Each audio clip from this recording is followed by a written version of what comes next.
Hello, welcome to Financial Insider Weekly. I'm your host, Michael Gray, CPA.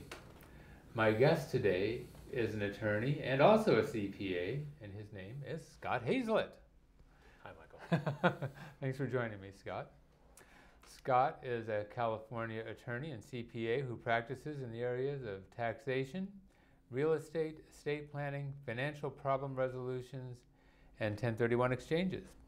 He's a certified specialist in taxation law by California State Board of Legal Specialization. That's a mouthful. No, sure is. And he also is a qualified intermediary for tax-deferred exchanges. I don't think he's been doing as many exchanges as he once was. You might be surprised. Anyway, Scott previously worked with Pricewaterhouse, which is now PricewaterhouseCoopers, and has been a CPA for over 25 years. Has been an attorney for nearly 15 years, graduated from the University of Michigan with a degree from its business school, and from Taft University School of Law, and he has his own law firm. In a past life, more interesting, he was a sports writer. He covered Major League Baseball, National Football League, and other sports. How did you ever decide to get into public accounting? Well, it was quite a road. Let's put it that way. Quite a trip. Anyway, today Scott and I are going to be talking about a topic that's on some people's minds, and it is the sale of a residence. And unfortunately, some people are dealing with sales of residences that they don't have gains. We're going to be talking about that in a different interview, but today we're going to be talking about more of the situation where you've been in for a while and hopefully you still have some equity left in your home. And so the concern is, okay, what can you exclude, what can't you? Related to that, I'm going to say that this is a big area in the sense of tax law. There's lots of details here. We have a limited time, and so just be aware of that. We're just hitting some highlights. This is to be the beginning, we hope, of a conversation that you're going to have with your tax advisor or your attorney and CPA. And then go forward from there. So with that, let's get started with some questions. All right. Scott.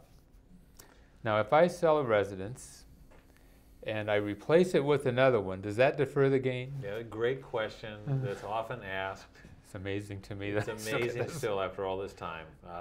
In 1997, the law, up to 1997, the law was that you could, in fact, avoid taxes on gains, avoid gains, by doing what they used to call the residence rollover rule, which was the purchase of a replacement property for equal or greater value after you sold the old home. Right. Now that law has been changed. That is the law. In fact, now is you sell the home and you compute your gain, and the law allows, in certain cases, an exclusion from the gain, exclusion from tax on the gain. For a married filing joint situation, joint 1040. You're going to see up to $500,000 excluded from the gain, and for a single individual or two single individuals, perhaps that own a house jointly, they could get up to $250,000 excluded from the gain. Yeah, and so those two could get $250 apiece. They could get up to $500, right? Yeah. The other interesting thing is that even you see some situations still where gains exceed $500,000 or $250,000, depending on the circumstances, and in those situations, we still get the question, oh, I'd like to take that excess and buy another home and get rid of the tax on that, but that's not available to us. This exclusion scheme, which is a permanent avoidance of the tax, that's taken the place entirely of the rollover law that was in effect before 1997. Right. Now, what about the idea of converting a house to an investment property, like a rental, and then doing an exchange later? Well, that's possible. So, for example, if you bought a house to live in for $100, and then the property went up to $300 in value some years later, and then you converted it into a rental property, and let's say for fun it went up to $400,000. Well, there you've got your original purchase price of $100 and the $400 current value. If you sold it at that point, you'd have a taxable event, and in general, if it's an investment property, you'd have a taxable event and you'd have a gain of the $300.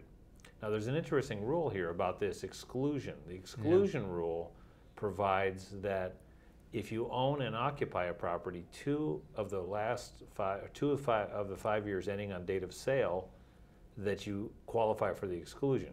In general, there's some exceptions that are sort of obscure. But back to your question, if you have sold a rental property that was a principal residence for 2 of the 5 years ending on date of sale, it's possible that you have a sale of a rental which also qualifies for the exclusion.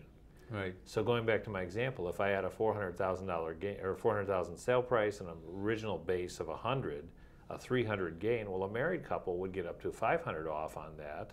So that would be the whole thing. That would be the whole thing, and they wouldn't pay any tax. Right. And then so even with the exchange, basically would be an academic exercise for them. It wouldn't even be, yeah. But if it was a single person, let's say we got the 250,000 exclusion, he can still get the exclusion, and then he can defer the 50. That's correct. In that particular situation. That's correct. Okay. All right. Well, you sort of skated through a lot of things on my second question. Go ahead and we'll talk about them again, because this is a very complicated question. Yeah.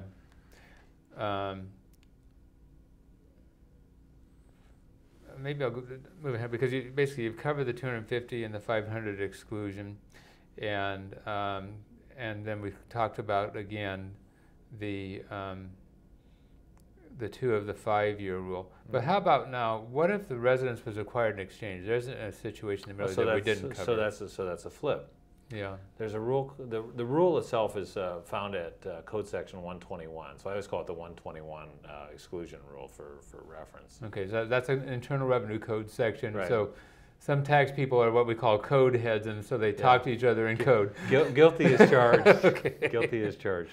So under 121, there is a subsection under D10. And it says that if you buy a property in an exchange, now let's think about what an exchange is. There's a sale of an investment property. Right.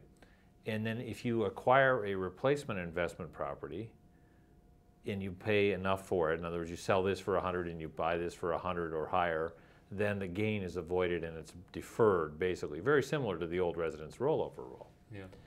Now, if the replacement property is a single-family home, let's say, it must be an investment property. It has to be a rental property, basically, at the outset when you first acquire it, so that you qualify for this exchange rule. Right. However, if the character changes, if, for example, this is, let's say, held as a rental for 2 years, right, which is there's no bright line test for that, but if it's held for 2 years, it probably will qualify. Mm-hmm. Then you move into the property as a principal home, occupy it for 2 years. Let's go back to our 121 rule. That says if I then sell it, I've held the property for 4 years, because I had it 2 as a rental and 2 as a principal residence, and I've occupied it for 2 years. So I've met my general 2 of the last 5 years owned and occupied. Unfortunately, this exception under this D10 says you have to own the property for 5 years. So it was a loophole closer. That rule was put in 2004. Well, isn't it that you have to have used the property as a residence for 5 of the last 10 years? Well, no, it's use it for 2 years, but you have to own it for 5 from date of acquisition. So if you bought a single family home, it's owning it for 5 of the last 10. Right. So if you own the property, let's say you bought an investment property today on 1031 exchange, and you put it into rental service. So today is, what is it, April 19th? Yeah. April 19th, 2011. Hard to believe. Day after April 18th, yeah, which is the tax deadline. Exactly. So I'm a bit punchy here. So I can't use this special exclusion rule until April 19th of 2016, which is 5 years from now, even though I might live in it 3 years or so forth and so on. So that's an exception to the 2 out of 5 ownership rule from the 121. So be very careful when you acquire a property in an exchange and then you convert it at a later time. And there are a lot of people that are real estate investors that do this sort of thing. Yes. And so that's the reason why we wanted to be sure to bring it up in this discussion.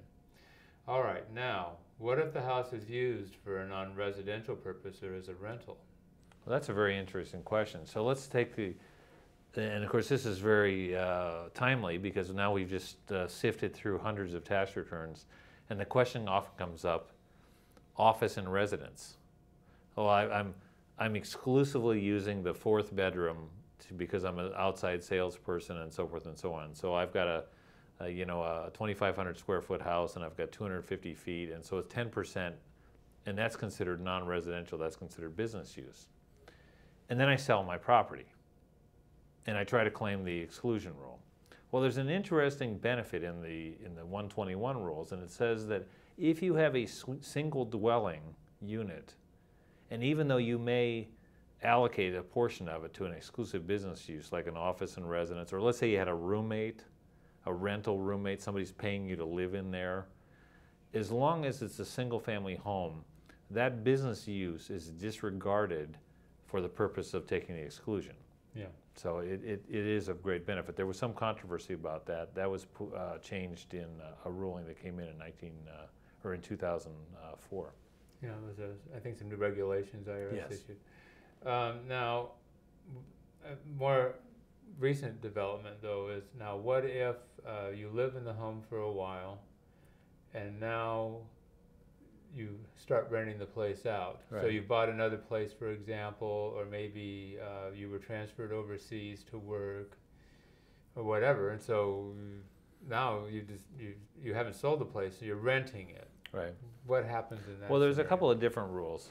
Let's talk about the situation where you, let's ignore the rental fact pattern, let's come back to that. But in the first situation here, let's say you bought a property today, and 1 year from today, your company transferred you to Phoenix, and you sold the property. And let's say you bought well, you paid $100 for the property, and it went up, say 75. So now you've made a 75 profit on this, and we're talking thousands. So you sell the property. Well, the general rule says you have to own and occupy for 2 years to get the full exclusion. However, there's an exception that says if you sell the property because you had a health issue or a job change or certain other circumstances which are laid out in the regulations called unforeseen circumstances, in any of those cases, the law says that you can take the exclusion amount, the full exclusion amount, times a percentage of the 2 years you use it. So in my example, if you lived in it for a year, that's half. Mm-hmm. So if someone had an exclusion of 250, they would be permitted to have an exclusion of 125. Mm-hmm. And so for that example, they move to Phoenix, they sell the property, 75, but they're covered by the 125 exclusion. Right. Okay. Now the second example is a situation where you live in it and then you rent it out. So I'm transferred to Phoenix and I say, well, I've got a gain in the property, but I really want to keep it. I might come back or whatever the case may be. And then you sell it later as an investment property. Well, now you haven't met your 2-year test in those same facts in terms of occupancy. And the question comes, do you somehow qualify for that unforeseen or job change or health reason exception? And that's a really interesting question. It's a fact question. Am I just renting it for a little while to sort of mitigate cash flow, to try to sell it? Or am I really, did I change the overall character? If you change the overall character, then you probably don't get that exclusion. Mm-hmm. But this is a perfect example of why TurboTax will not be able to answer that question for you. You have to see a tax advisor. Mm-hmm. And in pre-planning as well. Hey, I'm thinking about doing this. Is this a good idea? No, not a good idea. Or yes, great idea.